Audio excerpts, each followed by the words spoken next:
Hey, what's up? This is Chosen, and this video is going to be a community update for September 6th, so let's get into it. Alrighty, so for this community update, I'm going to be going over the 9 new dwarves that were introduced to the game via this news post here. 9 new dwarves are here, and I'll also be going over the summoning rush, which involves a void offer, to purchase void shards coming through for a lot of the player base. I'll let you know if the ones that I got here on my account are worth it or not, and we'll also go over the rewards and how much they are worth for the summoning event and all of that. So first, let's start out with the dwarves. We'll go to the index, and I'll kind of just start with the uncommons and work my way up to the legendary. So first here, we've got Chemist as one of the new uncommons. We've got an A1 that attacks one enemy 2 times. Okay. And an A2 that attacks one enemy with a 15% chance of placing a stun debuff for 1 turn. This chance increases to 30%. Chemist is just food. This is a pretty bad uncommon, so not a whole lot to go over. Tunnel Steward attacks one enemy with a 25% chance of placing a 2.5% poison debuff for 2 turns. Not bad for an introductory champion, like for the early game, especially for an uncommon. Placing a poison on an A1 could find some utility there against the clan boss. And then an A2 that attacks one enemy with a 50% chance of increasing the duration of 2 random debuffs on the target by 1 turn. This has potential to be very good against the clan boss if you can, make your HP burns and poisons last longer. So Tunnel Steward is going to be one of the better early game options for players to kind of cheaply, invest into a champion that will do well in the beginning stages of those clan boss fights. So not a bad uncommon there. All right, let's move into the rares. Runic Warder. We've got an A1 that attacks one enemy 2 times. Damage based on HP. Okay. Attack one enemy 2 times. Each hit with a 30% chance of placing a 50% decrease attack. Okay. A 3-turn cooldown. Not bad for the clan boss. It's good to have decrease attack. Place a reflect damage buff and a continuous heal on all allies for 2 turns. We can get that to a 3-turn cooldown. Okay. And then an A1 that attacks 2 times. So, Runic Warder can be very good against the Fire Knight, but it is important to note that he is magic, and stage 20 of the Fire Knight is force. So, can get you some good value in the Fire Knight for many of the levels, but isn't going to do super well in the end game because stage 20 is force. But at least fills a niche and does some cool utility here. So I didn't grade the uncommons, but for this one I would give him a B. I can at least see some spots where he brings some utility. Not amazing, but at least decent. And then let's go Stout Axeman.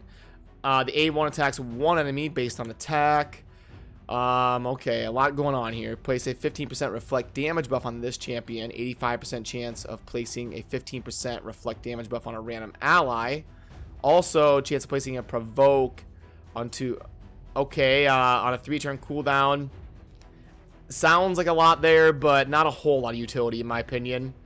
This is a passive. Heals champion by 50% of damage taken while under reflect damage. Okay, so pretty tanky. That's good.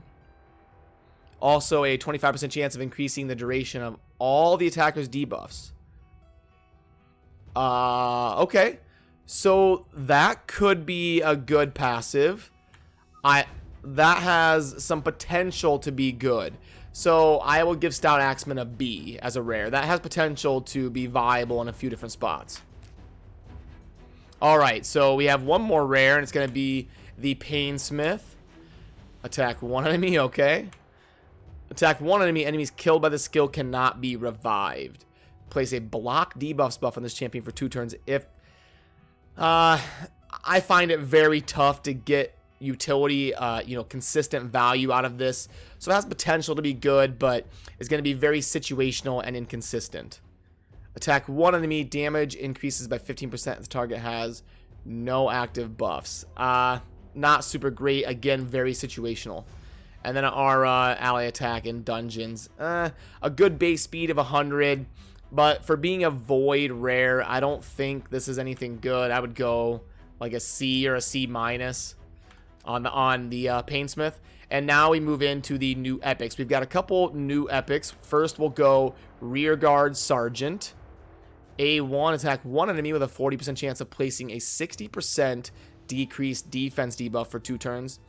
That's pretty good. That's a pretty good A1. An AoE on a 3-turn cooldown. 50% chance of placing a decreased attack. Okay, so good. We've got decreased defense and an AoE decreased attack and a heal. And based on defense. Okay, so this champion has some potential. This is good. This is very good so far.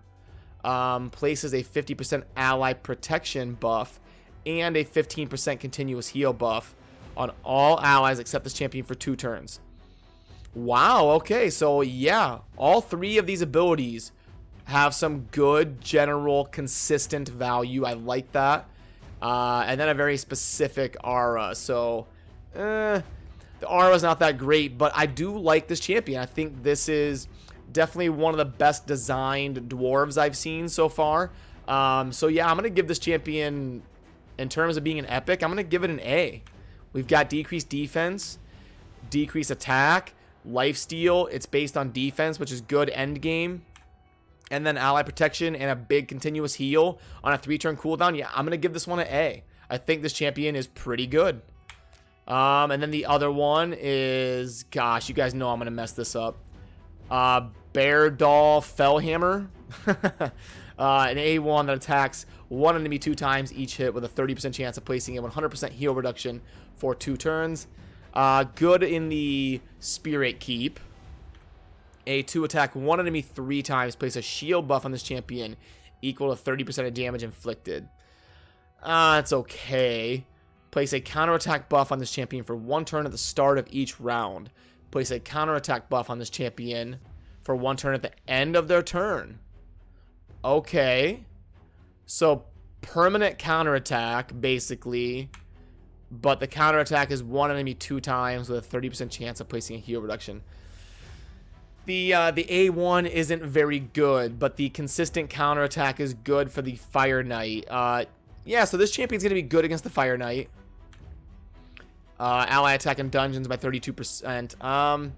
Okay, so at least has some decent utility in a lot of spots. I would need to know how hard he hits, but I'm going to give it a B. Not great, but not bad.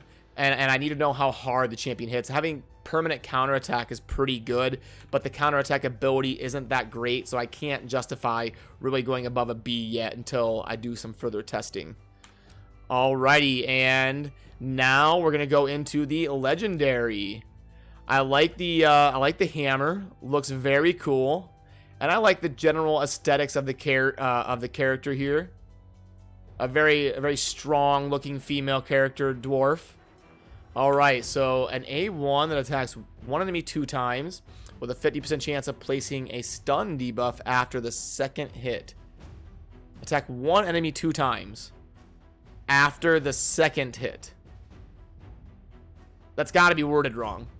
Am I reading this wrong? Attack 1 enemy 2 times. So you get 2 attacks. Has a 50% chance of placing a stun debuff for 1 turn after the 2nd hit. That would mean that we should need 3 hits, right? Because we only get 2 hits. So something after 2 hits that must be worded wrong. Unless let me know down in the comments if I'm missing something. But that seems weird to me. So okay. Attack 1 enemy, then attacks all other enemies with a 2nd hit, dealing 60% of the damage inflicted from the 1st hit. Okay, so again, we need to know the multiplier. We need to know how hard this hits. We can't get it to a 3-turn cooldown, which is disappointing. Attack all enemies, 70% chance of placing a stun debuff for 1 turn. Places an HP burn debuff for 2 turns on enemies under stun debuffs. Place an extra hit on enemies not under stun. Okay, so that has potential to have kind of like that Ignatius AoE HP burn effect. Passive. This champion's resistance increases by 10 for each stun debuff this champion places on enemies. Stacks across each round up to 100. That's good for a passive. This champion's speed increases by 5 for each enemy currently under HP burn. only counts active HP burns and stacks up to 15. So could be good, but sometimes abilities like this will really mess up your turn rotation if you're really, you know, trying to set up a very specific team. So can be a double-edged sword with that one, but looks interesting. And then increase magic ally attack in all battles by 36%. It can be useful. I could see this champion maybe doing well for like the Spider 20, you know, slotting into that Ignatius role with the AoE HP burn tank stuff. So definitely some potential in the base speed of 100. I'm gonna give this legendary a B. I can't go up to like an A, but looks like it's got some potential here if properly geared and stuff. So I'm not gonna completely, you know, disregard it yet. So yeah, I'll go B. Looks like an interesting legendary. Alrighty, so that kind of covers my first reaction, you know, grades and going over the new dwarves. So now let's go over the summoning event and the offers here. So this is the offer that I got. It's got a purchase limit of 3, and you know, we've got 7 void shards, 250 gems, 250,000 silver. So is this worth it? I went ahead and plugged it in the calculator here, and this does actually grade out as excellent. And let's remember, void shards are actually worth more now because they are double chance currently for epics and legendaries. So honestly, our void shard price should probably, it's not quite a straight 2-to-1 value, but I could see bumping this up to like 6.5. And then we've really got some pretty good value at a 2.1. I'd be willing to pay like $34 right now because of the double chance. So yeah, this is probably something I'll scoop up one of these. A pretty good offer that I'm looking forward to kind of buying and maybe, you know, summoning some void shards. So I do like that offer, especially with the current double chance of void shards. If we see in the news, we've got you know, doubling your chances of receiving legendary and epic champions from void shards all the way up until midnight UTC Monday, September 9th. So basically for the whole weekend, your void shards are going to have double chance of legendary and epic. So remember, they are worth a little bit more than usual. And then for the summoning event itself, the music cuts out for events. Let's go ahead and plug this stuff in here. I'm going to do it off screen here. So we've got what, 300,000 silver, 300, 1, 2, 3. Okay, I don't want to cover up the rewards by doing it on screen. For gems, we've got 120. For energy, we've got 225 plus 250 is 475. Okay, we've got 3 days of XP, and I'll bring this over on the screen here in just a second. Rare book, epic book, legendary book, and I think that covers everything. Oh, 10 brews. Alrighty, and let me delete that price there. Okay, so in terms of if this were a pack, it would have a retail value of about $24, and I'd be willing to pay about $15 for it. So yeah, not bad. Getting $15 worth of rewards during an event is usually pretty good, but remember, it is going to cost a decent amount of money unless you did a good job saving your shards and had a lot of discipline to summon them. But I like the rewards in general. Pretty consistent value on the rewards. We get energy, silver, 3 days of XP, gems, and a book of every tier. So I do like the rewards. So I think it is worth doing if you are willing to spend a little bit of money for those void shards, and if you did a good job saving up some shards for the event. I do like the rewards in general. I would like to see it be a little bit better, obviously, but trending in the right direction, and I like the event in general.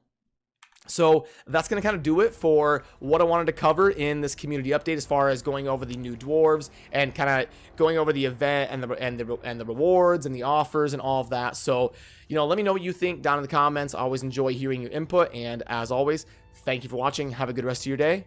Peace.